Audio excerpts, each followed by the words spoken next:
Magandang umaga, Bagong Pilipinas. Narito ang Police News Express sa oras na ito. Naka-full alert status na ang Albay Kasurug Caps bilang paghahanda sa banta ng tropical storm na si Enteng, kung saan ngayon ay pumalo na ng signal number 1 sa nasabing probinsya.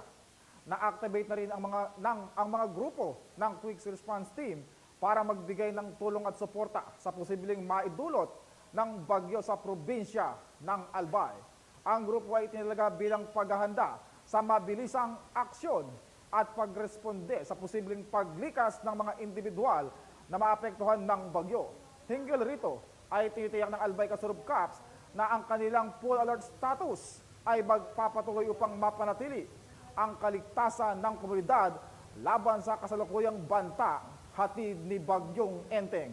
At para sa iba pang napapanahong balitang pampulisya, laging tumutok sa Police News Network. Alagad ng batas, tagataguyod ng balitang pulis. Ako po si Patrolman Adrian Deo, nagbabalita para sa Police News Express.